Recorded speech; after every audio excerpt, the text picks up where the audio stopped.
Welcome back to the galaxy of electrical engineering. So I'm back with another video regarding power system objective questions by CL Vadwa.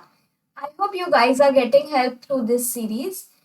If you are new to this channel, please subscribe it and don't forget to hit the bell icon for further notification. We have a Telegram group as well. I will provide link in comment section. Join it to get updates regarding the upcoming videos. Okay, so without a further ado, let's start this video. So this is our first question regarding this video. So the question is, a 60 Hz 320 kilometer lossless line has sending end voltage 1 per unit. The receiving end voltage on no load is dash. So these are the options. So what we have been given here, we have been given 320 kilometer lossless line. So how the line is, it's a long transmission line because यहाँ आप देख सकते हो कि कितना kilometre दिया गया है 320 kilometre. That means it is a long transmission line. Similarly, we have been given here 60 hertz. So I'll just write here long transmission line of length 320 kilometer. But don't forget that here we have been given lossless line. ठीक है, so lossless line हमें यहाँ दिया गया है. Similarly, we have been given here sending end voltage. So sending end voltage is nothing but Vs is equals to 1 per unit. And we have to find out Vr is equals to question mark. ठीक है, so हम सबसे पहले तो ABCD parameter यहाँ लिखेंगे for long transmission line. Similarly, we have to write here equation as well. So सबसे पहले तो मैं equation लिख लेती हूँ. So it is going to be Vs is equals to A VR plus B IR. Next, Is is equals to C VR plus D IR. So when there is no load, that means IR का value क्या हो जाएगा? IR का value it should be 0. So this is going to be 0. This is going to be 0.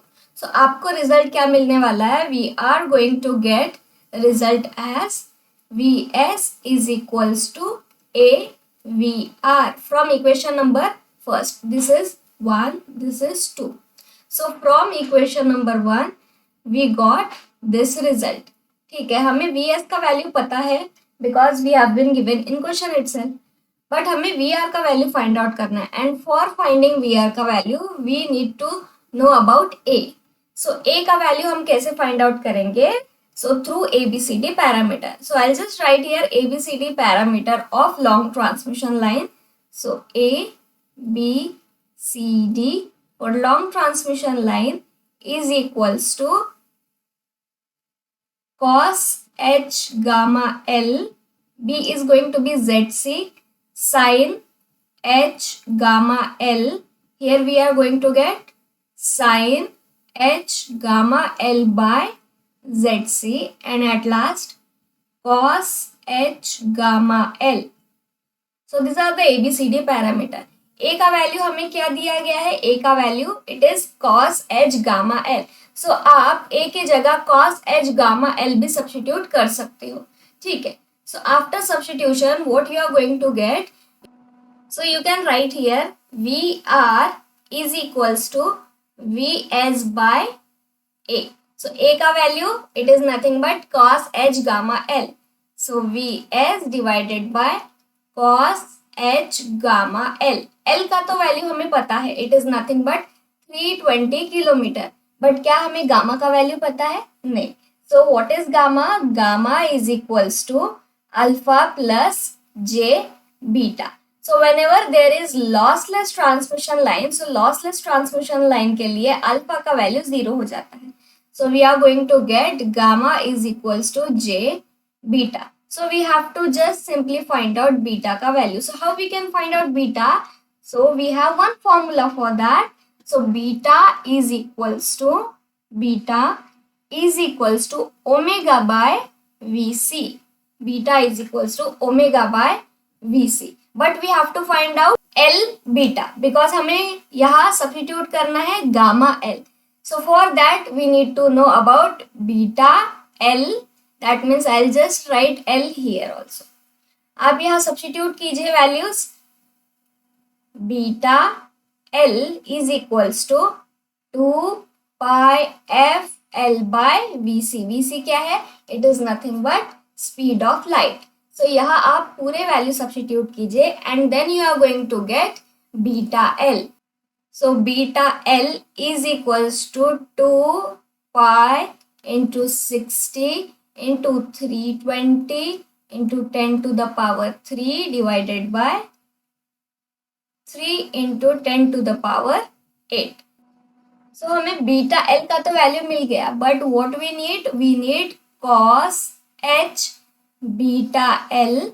So when you will solve this, you are going to get 1 by 0.92. But what we need VR. So VR is equals to 1 divided by 0.92, which is nothing but 1.088 per unit. So I hope आपको ये समझ में आया होगा कि हमने VR का value कैसे फाइंड आउट किया है. So it is an option number B. So option number B is only correct answer for this.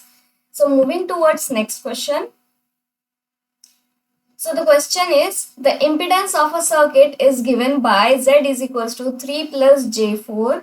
Its conductance is given by dash. So we have been given here impedance का value and we have to find out conductance. So impedance Z is equals to R plus JX.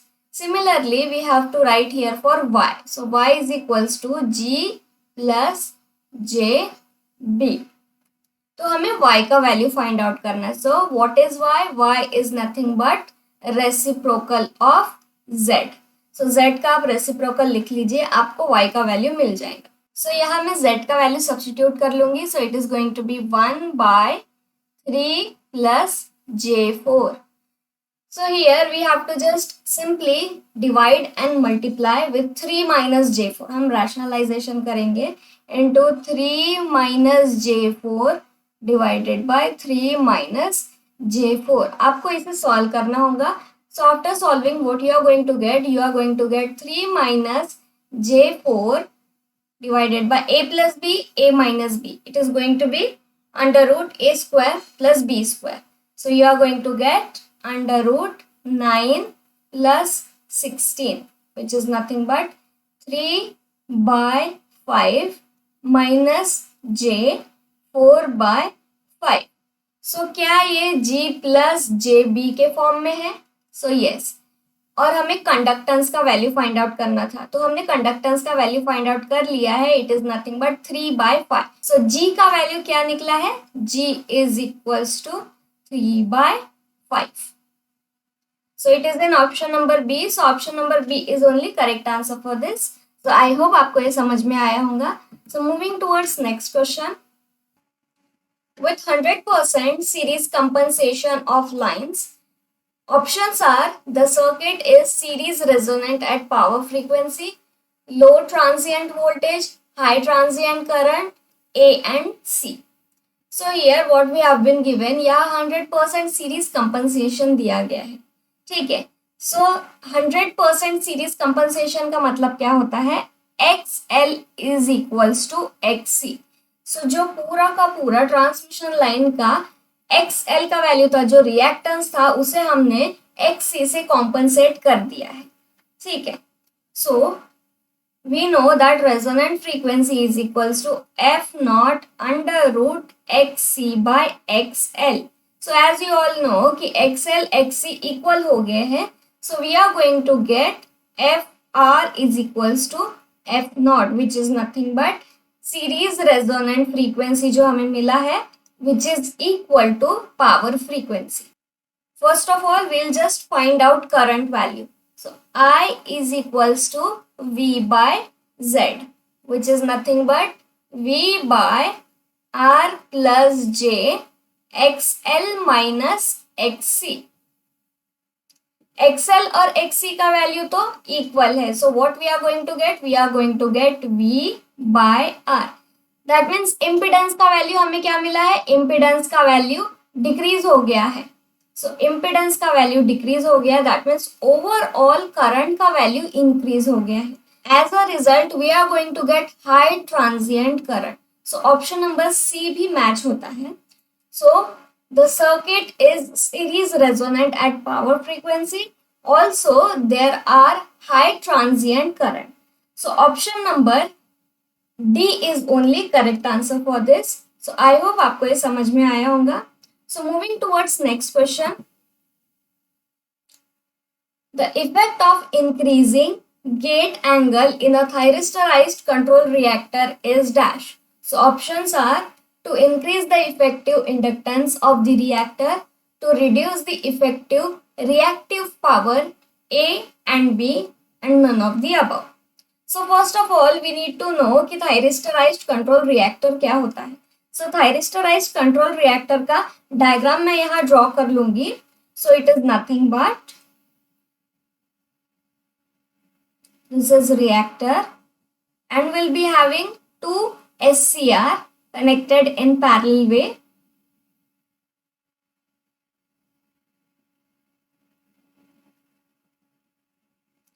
So this is the figure for thyristorized control reactor. This is L. This is SCR. SCR के कितने terminals है, SCR के 3 terminals होते हैं, anode, cathode and gate terminal.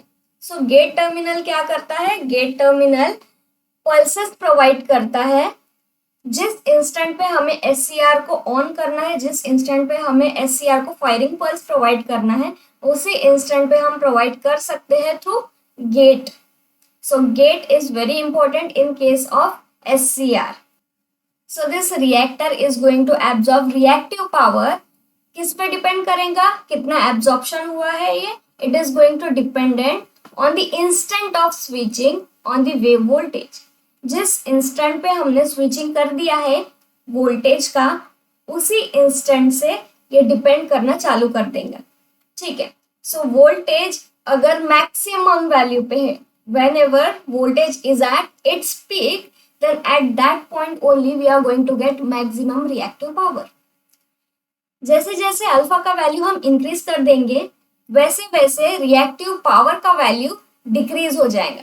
जैसे जैसे alpha which is nothing but firing angle का value increase कर देंगे, रिएक्टिव पावर एब्जॉर्ब का वैल्यू डिक्रीज हो जाएगा. यू ऑल नो कि साइन वेव क्या होता है. Sine wave is nothing but this 0 pi 2 pi.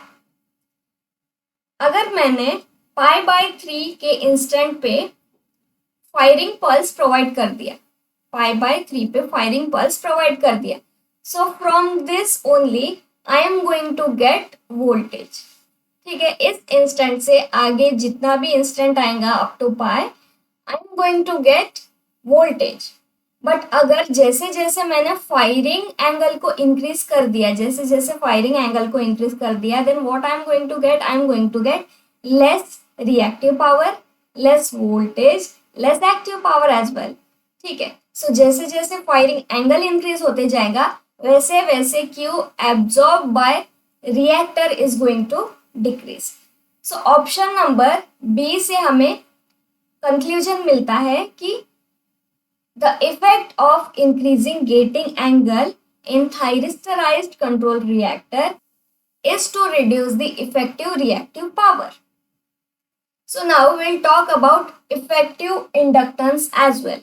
So effective inductance में क्या influence होने वाला है? So it is nothing but जैसे जैसे हम अल्फा का वैल्यू इंक्रीज करेंगे, वैसे वैसे इफेक्टिव L का वैल्यू इंक्रीज हो जाएगा, वैसे वैसे इफेक्टिव L का वैल्यू भी इंक्रीज होता चले जाएगा. ठीक है. That means option number A also correct. So collectively A and B are correct. So option number C is only correct answer for this. So I hope आपको ये समझ में आया होगा. So moving towards next question.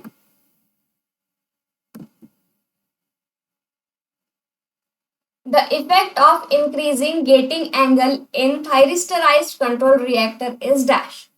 So here also we have to find out regarding the gating angle only. So options are to decrease power loss in thyristor controller, to decrease power loss in the reactor, to make current waveform less sinusoidal, and all of the above. So here also we have to deal with gating angle. So हमने अभी discuss किया था कि getting angle क्या होता है. Getting angle alpha is nothing but it is a firing angle. हम firing pulse SCR को प्रोवाइड करते हैं ताकि जिस इंस्टेंट पे हमें अपना वोल्टेज चाहिए उसी इंस्टेंट पे हम एससीआर को ऑन करा सकते हैं. ठीक है, अगर मुझे π/3 पे एससीआर ऑन चाहिए then I am going to give firing pulse at that point only. If I want that SCR to be on at π/2, then at that instant only I am going to give firing pulse. So I'll just draw here sine wave. So now only we have discussed कि जैसे जैसे हम alpha का value increase करेंगे, that means जैसे जैसे हम firing angle का वैल्यू इंक्रीज करेंगे वैसे वैसे हमें करंट का कंडक्शन कम मिलेगा, वोल्टेज भी डिक्रीज हो जाएगा, and similarly power also we are going to get less.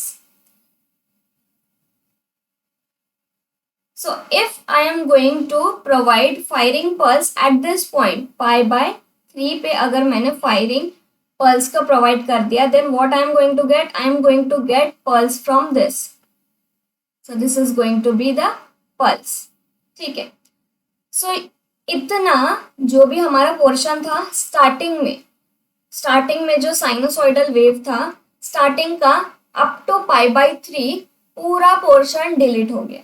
ठीक है, बिकॉज हमने फायरिंग पल्स π/3 पे प्रोवाइड किया है ना. सो π/3 से पाई तक जितना भी वोल्टेज हमें मिलेगा वो कंसिडरेशन में आने वाला है, बट π/3 के पहले जितना भी वोल्टेज आएगा ये सब कट होने वाला है. ठीक है, this is not what we are going to get. We are going to get from the instant of switching.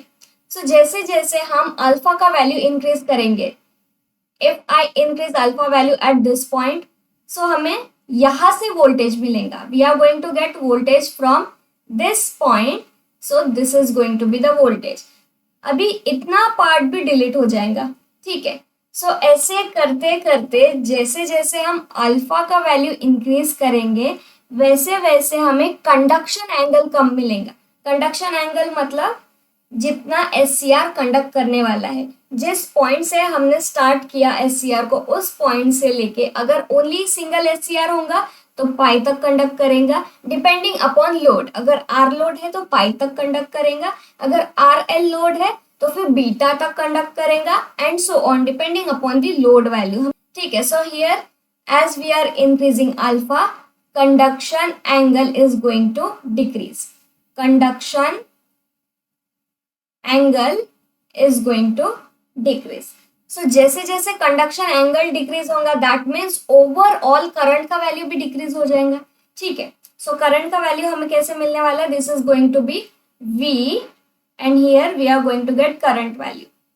So from this instant we are starting and here it is ending at this point.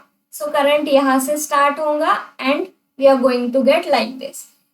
सो जैसे alpha का value increase हुआ conduction angle decrease हुआ, similarly current का value भी decrease हो जाएगा. So I is also going to reduce.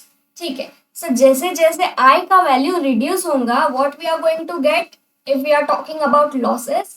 So I square are loss it is also going to decrease because current का value decrease हो रहा है ना.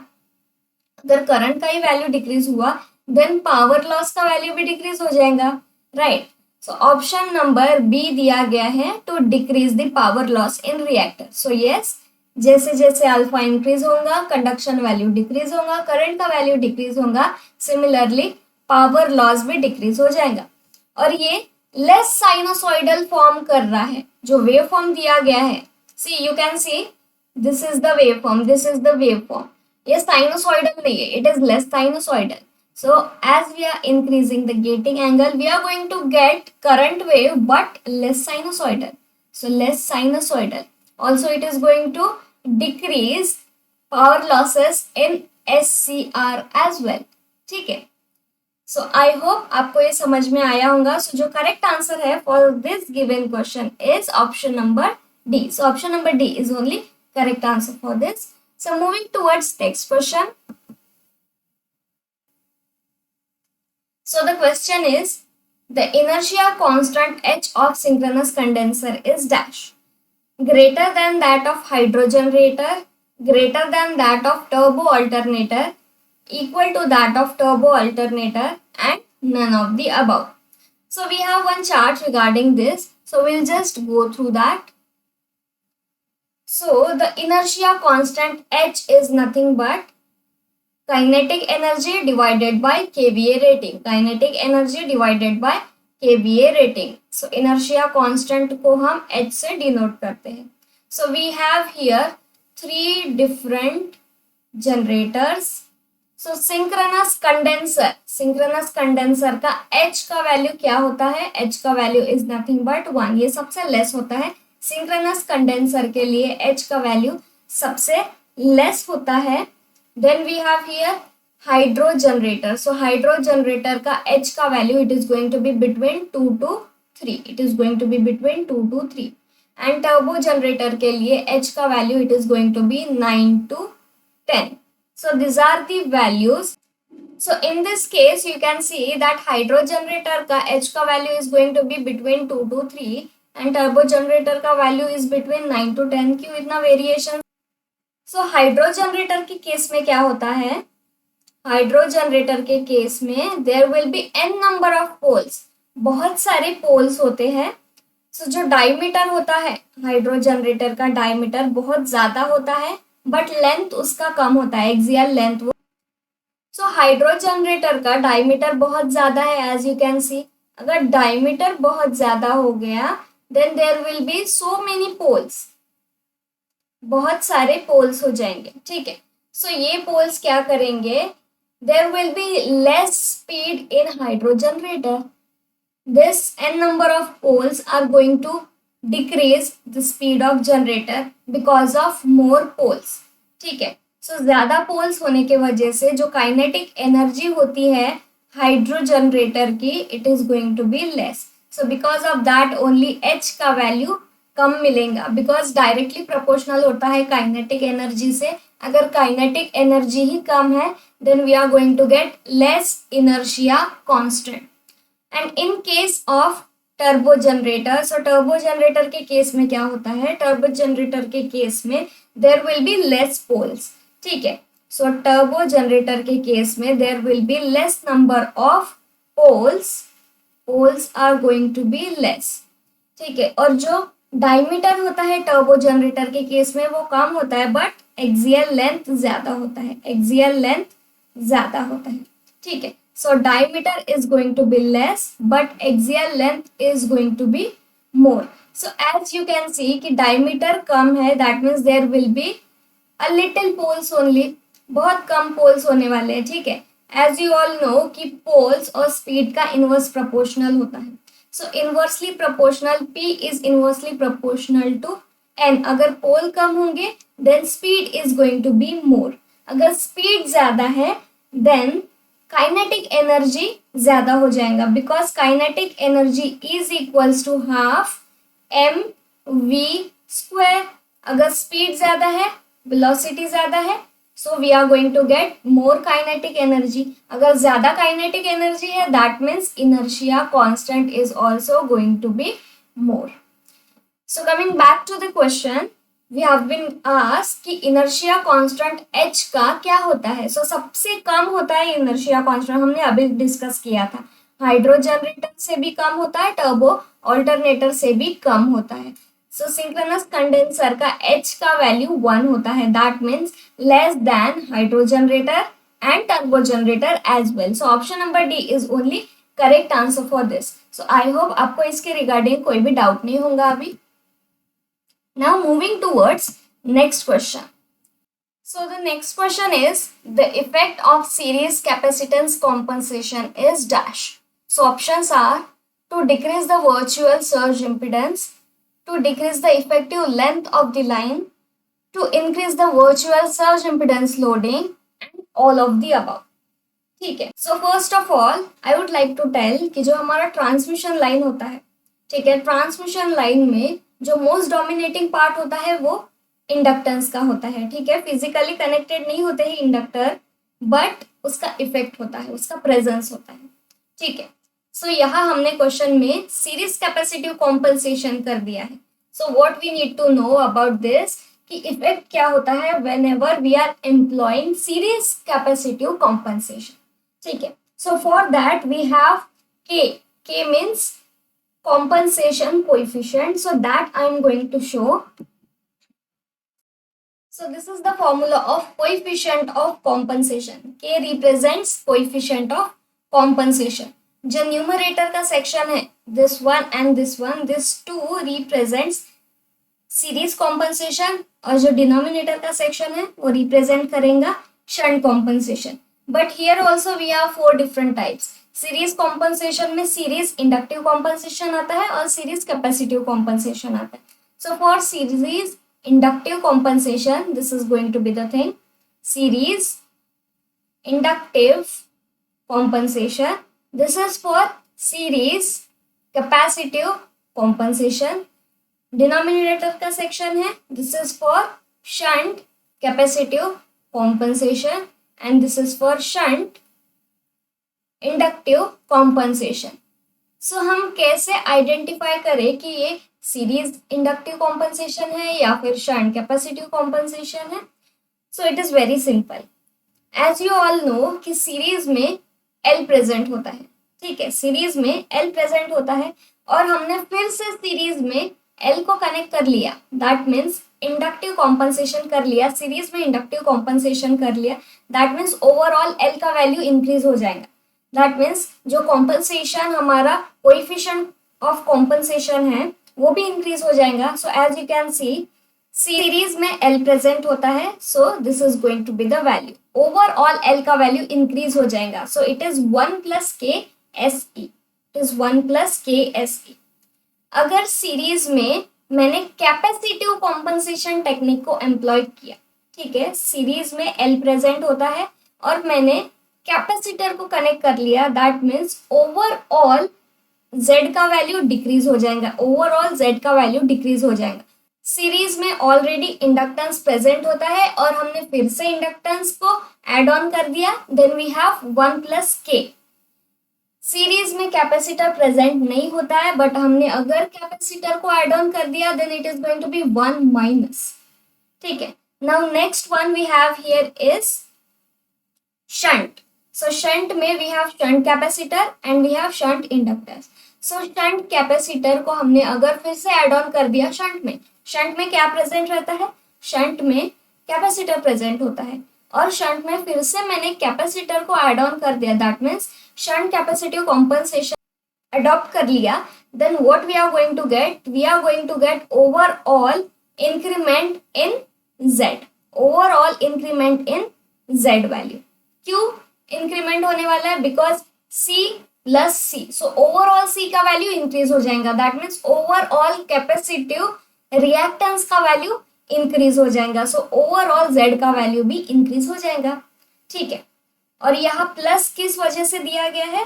शंट में कैपेसिटर प्रेजेंट रहता है और हमने शंट में ही कैपेसिटर को एड ऑन कर दिया, दैट मीन्स ओवरऑल जो शंट कैपेसिटर का वैल्यू इंक्रीज हो जाएगा। ठीक है, so for that reason only shunt में इंडक्टर प्रेजेंट नहीं होता है, बट अगर हमने शंट में इंडक्टर को एड ऑन कर दिया then what we are going to get? We are going to get decrement in the value of Z, Z का वैल्यू डिक्रीज हो जाएगा।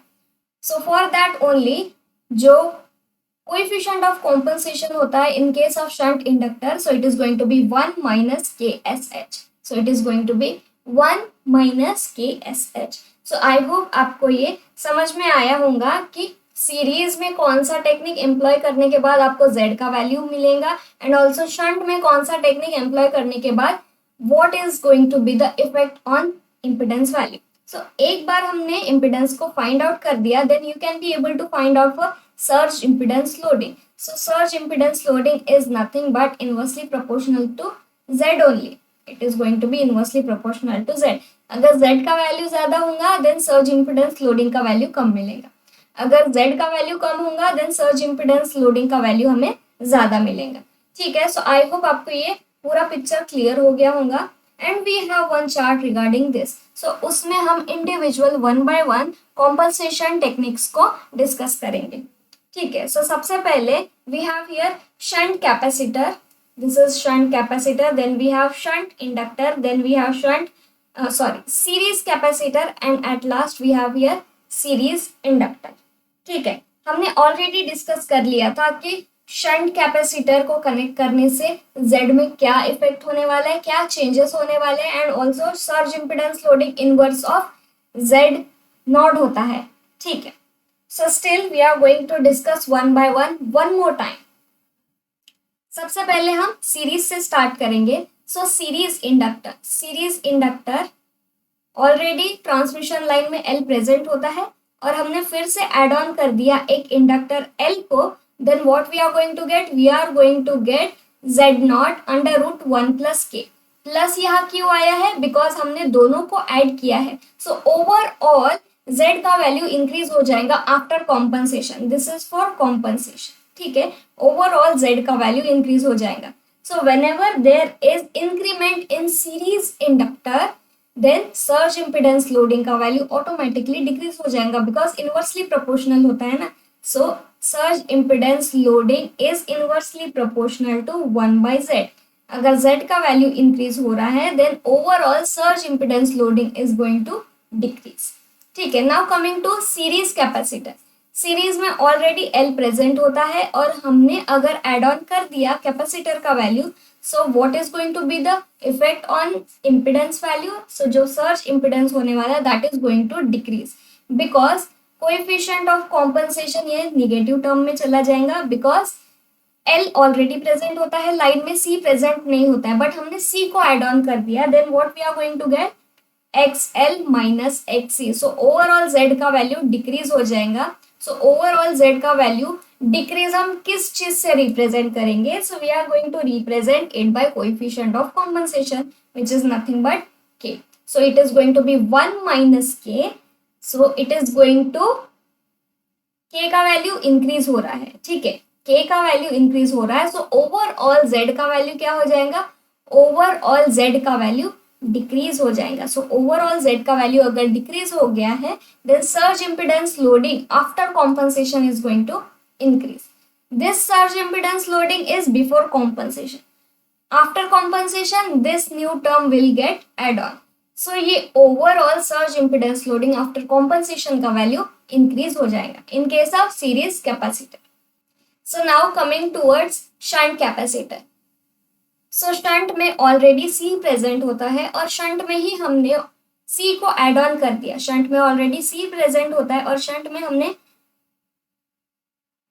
C को फिर से एड ऑन कर दिया, देन ओवरऑल Z का वैल्यू इंक्रीज हो जाएगा, बिकॉज XC इंक्रीज होने वाला है ना। XC कैसे इंक्रीज होगा, whenever there is capacitance connected in parallel, so overall capacitance का वैल्यू एड ऑन हो जाएगा and we are going to get more XC, hence we are going to get more Z value। ठीक है, सो इसे हम कैसे represent करते हैं, in terms of coefficient of compensation. So we are going to represent in this term. ये denominator में क्यों आया है इस बार, because whenever we are talking about shunt compensation, so shunt compensation के लिए डिनोमिनेटर में आता है।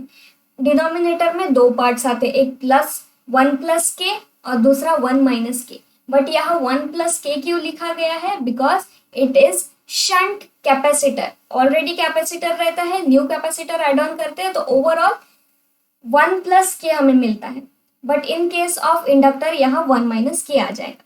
ठीक है, सो शंट कैपेसिटर में क्या होने वाला है, शंट कैपेसिटर में this value is going to increase. ठीक है, K का वैल्यू इंक्रीज होने वाला है एंड ओवरऑल शंट कैपेसिटर में after compensation this Z0 is going to decrease. ठीक है, सो अगर Z0 is going to decrease then surge impedance loading तो इनवर्सली प्रोपोर्शनल होता है Z0 के। सो अगर Z0 डिक्रीज हो रहा है then surge impedance loading after compensation increase हो जाएगा। Now coming towards shunt inductor. So shunt inductor में क्या होने वाला है, shunt it is a shunt, so denominator part हमें लेना होगा। सो शंट में it is going to be 1-k। तो जैसे जैसे हमने कॉम्पनसेशन को इंक्रीज कर दिया तो के का वैल्यू इंक्रीज हो जाएगा।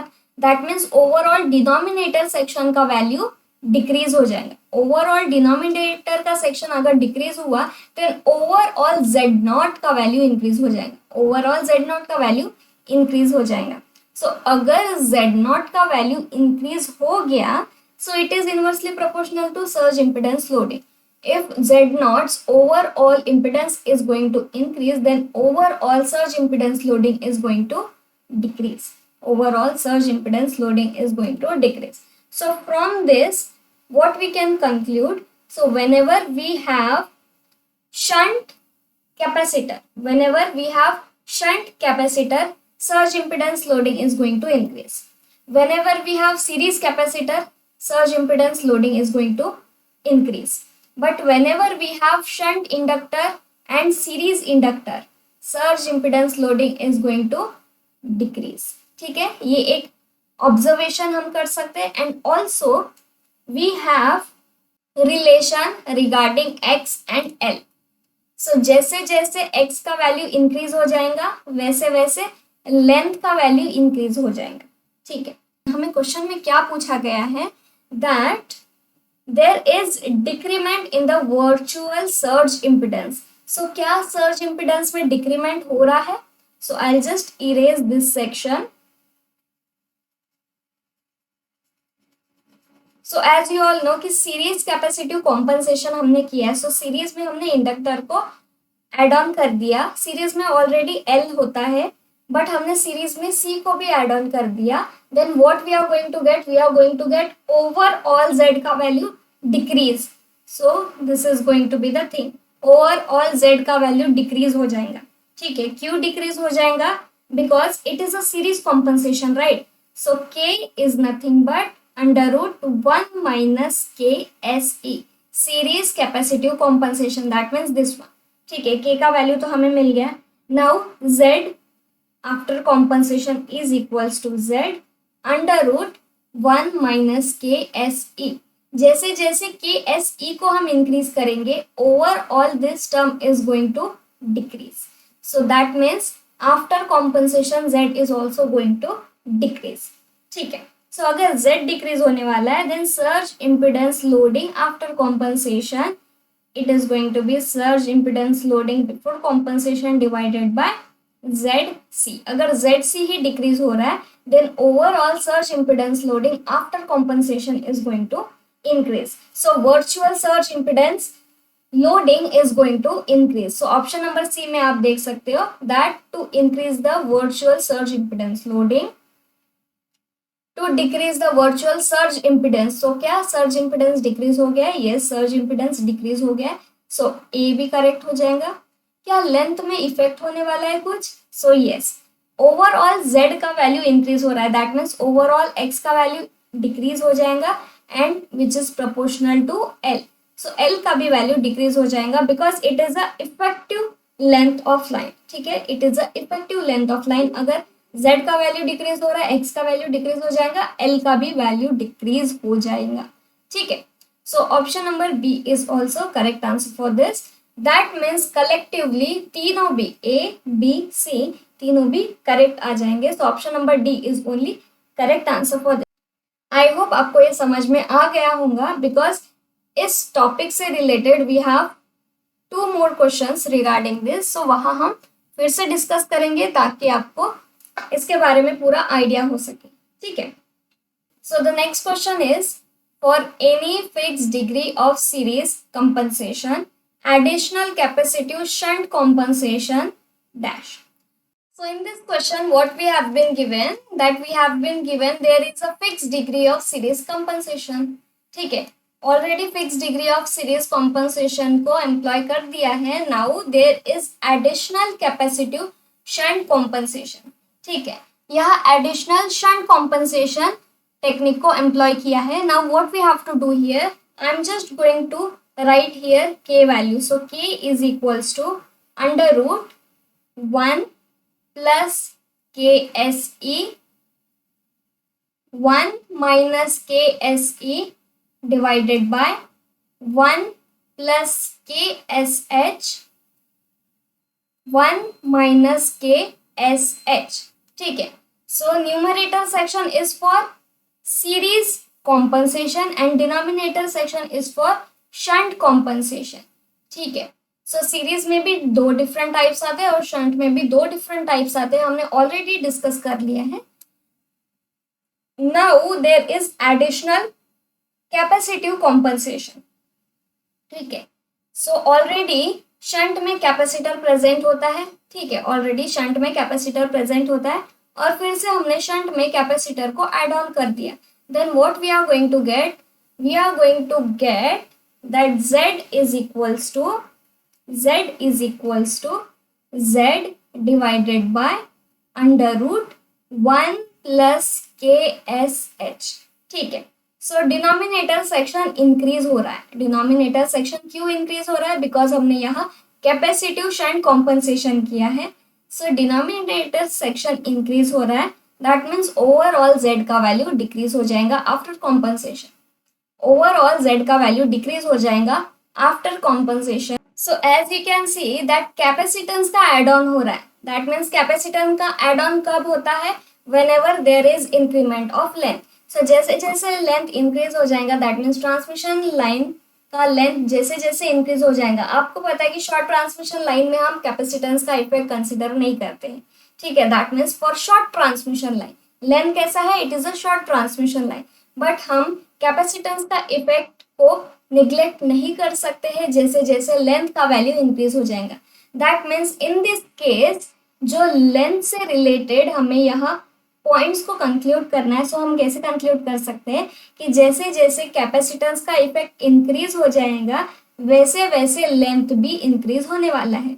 सो यहाँ जो कॉम्पनसेशन टेक्निक कौन सा हमने अडॉप्ट किया है? So compensation technique is capacitive compensation. It is nothing but shunt capacitive compensation. यहाँ कैपेसिटेंस का वैल्यू इंक्रीज हो रहा है, दैट मीन्स इनडायरेक्टली यहाँ इफेक्टिव लेंथ भी इंक्रीज हो रहा है. ठीक है, so option number A is correct answer for this. Now second one is virtual surge impedance. So क्या सर्ज इम्पिडेंस इंक्रीज हो रहा है? सो नो, इम्पिडेंस का तो वैल्यू हमें डिक्रीज मिल रहा है. इम्पिडेंस का वैल्यू तो हमें डिक्रीज मिल रहा है. So option number B is wrong. So decrease in virtual surge impedance loading. So surge impedance loading क्या होता है?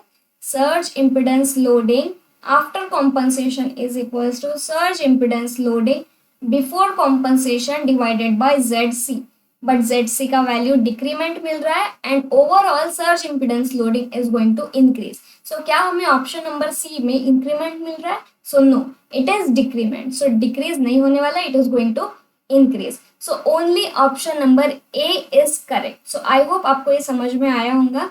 सो मैंने ऑलरेडी यहाँ वही चार्ट प्रोवाइड कर दिया है. सो आप यहाँ भी देख सकते हो, हमने ऑलरेडी डिस्कस कर लिया था.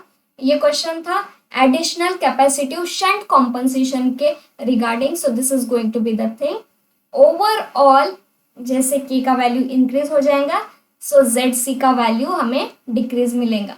Z C is nothing but surge impedance after compensation. अगर जेड सी कम मिलेगा सो सर्ज इम्पिडेंस लोडिंग का वैल्यू भी इंक्रीज हो जाएगा. ठीक है, सो आई होप आपको ये समझ में आया होगा. Now moving towards next question.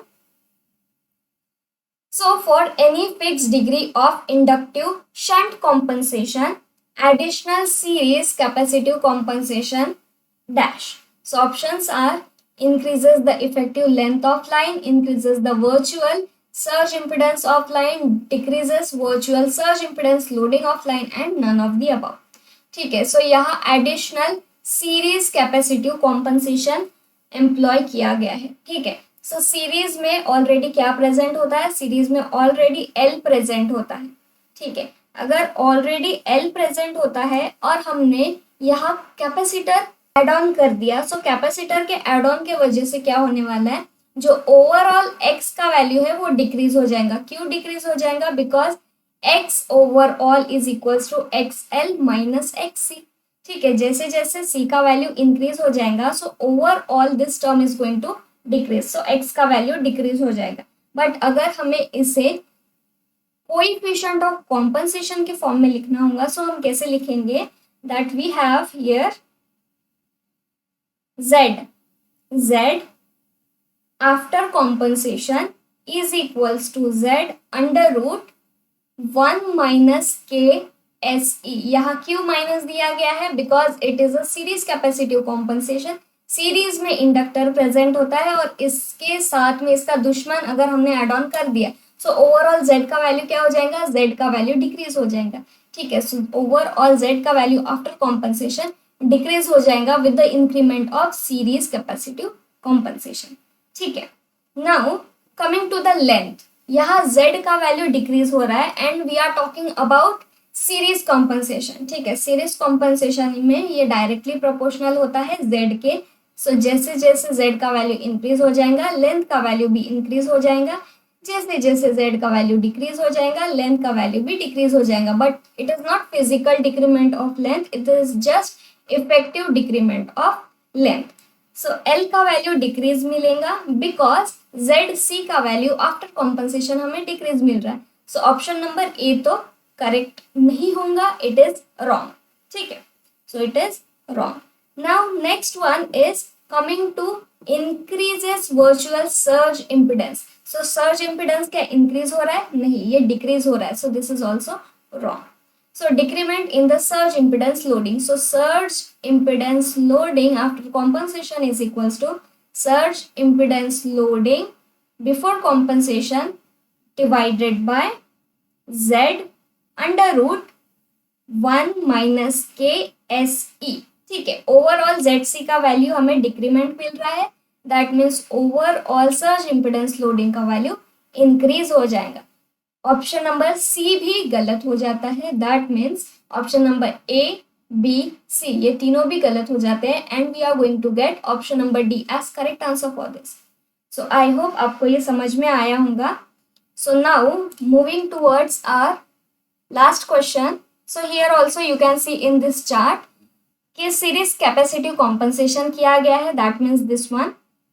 जैसे जैसे के का वैल्यू इंक्रीज हो जाएगा, ओवरऑल दिस सर्ज इम्पिडेंस का वैल्यू डिक्रीमेंट मिलेगा। जैसे जैसे सर्ज इम्पिडेंस का वैल्यू डिक्रीज हो जाएगा and we are going to get overall surge impedance loading का वैल्यू इंक्रीज। ठीक है, so last question is with 100% inductive shunt compensation the voltage profile is flat, the voltage profile is flat for dash।